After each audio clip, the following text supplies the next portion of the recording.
Lagi rame kita mau tanya soal bansos. Karena menurut saya bansos ini adalah kewajiban negara dan rakyat berhak mendapatkannya. Tapi kita punya problem. Karena banyak klaim yang diberikan seolah-olah ini bantuan orang per orang atau kelompok. Padahal kita masih punya. Ada data yang tidak valid, ada cara penyampaian yang tidak benar, ada protes yang kemudian tidak terverifikasi atau terrespon dengan baik. Ini yang menjadi pertanyaan saya kepada Pak Anies adalah, menurut Pak Anies kira-kira bagaimana tata kelola bansos agar satu tidak saling klaim, dua bisa tepat sasaran, tiga tidak menimbulkan kecemburuan-kecemburuan, sehingga inilah satu harapan yang betul-betul bisa diterima oleh rakyat. Silakan. Masih ada waktu Bapak? Cukup. Kami persilakan calon presiden nomor urut 1, Bapak Anies Baswedan, menjawab pertanyaan yang disampaikan oleh calon presiden nomor urut 3, Bapak Ganjar Pranowo. Waktu Bapak Anies 2 menit dimulai saat Bapak berbicara. Ya, terima kasih Pak Ganjar.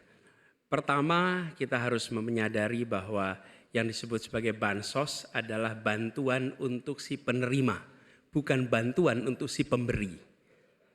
Karenanya, dia diberikan sesuai dengan kebutuhan si penerima. Kalau penerimanya membutuhkan bulan ini, ya diberi bulan ini. Kalau dibutuhkannya 3 bulan lagi, ya 3 bulan lagi. Tidak usah dirapel semuanya. Ya, dijadikan sebagai sesuai kebutuhan.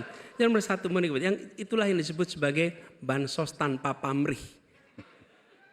Kemudian yang kedua, pemberian bansos ini harus tepat sasaran. Artinya diberikan melalui pendataan yang baik.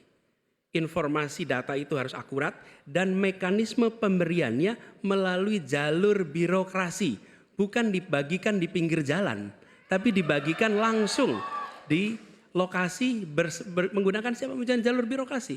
Kemudian yang ketiga, yang tidak kalah penting, ketika kita berbicara tentang bansos ini, harus bansos itu bisa dipastikan mereka yang miskin, prasejahtera, itu termasuk di dalamnya. Jangan sampai mereka terlewatkan. Karena itu kami menyusun, ini sebagai bagian dari perubahan, adalah Bansos Plus. Angkanya ditingkatkan, yang belum masuk masih miskin dimasukkan, dan diberikan bekal pelatihan, pendampingan supaya mereka pelan-pelan bisa mandiri dan hidup lebih sejahtera.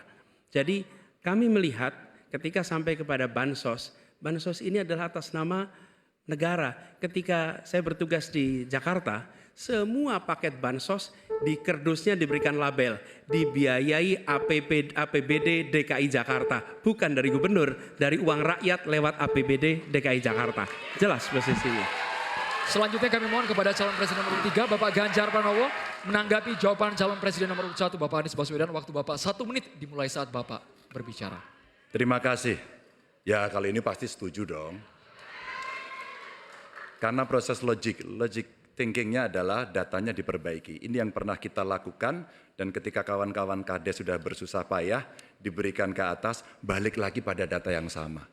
Seolah-olah kita abai pada soal data ini sehingga betul-betul bansos yang diberikan yang rencananya tadi menurunkan kemiskinan, mengurangi gap, menurunkan kemiskinan oke ternyata. Tapi gap tidak. Berapapun besarnya, gapnya tetap tinggi. Ini menarik dan kami punya data yang kita bisa baca. Dan tentu saja ini penting memang paradigma bansos, sekali lagi ini betul-betul hak rakyat. Tugas negara dan pemerintah adalah memastikan itu bahwa ini adalah tepat sasaran dan tepat waktu. Tadi yang disampaikan betul. Dan kami berusul bantuannya ganti aja deh bantuan kesra. Karena tugas negara itu menciptakan keadilan sosial. Bukan menciptakan bantuan sosial. Waktunya habis Bapak. Sekarang Bapak Anies Baswedan untuk langsung menanggapi jawaban dari Bapak Ganjar Pranowo. Waktu Bapak 1 menit dimulai saat Bapak berbicara. Mohon tenang hadirin sekalian.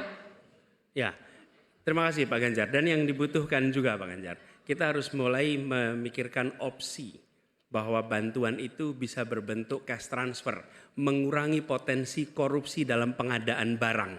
Karena kita tahu pengadaan bantuan sosial itu pada satu sisi memang membantu, sisi lain ini memberikan usaha pada justru usaha-usaha raksasa Karena yang diisikan di situ adalah produk-produk dari perusahaan-perusahaan raksasa. Dan ini yang menurut saya harus koreksi. Bila bantuan itu diberikan langsung dalam bentuk cash, ini salah satu yang perlu kita pertimbangkan. Mereka langsung gunakan sesuai dengan kebutuhannya. Lalu yang soal data. Data ini sesungguhnya bisa dikerjakan bersama-sama. Kami pernah lakukan di situ, pasti sama nih Pak Jar, berikan kepada RT, RW, mereka musyawarah mencocokkan siapa dalam daftar itu yang benar, siapa dalam daftar yang keliru. PKK, LMK, kemudian Karang Taruna, RT, RW, mereka bisa membantu. Datanya akurat, dananya dipakai sesuai kebutuhan. Makasih.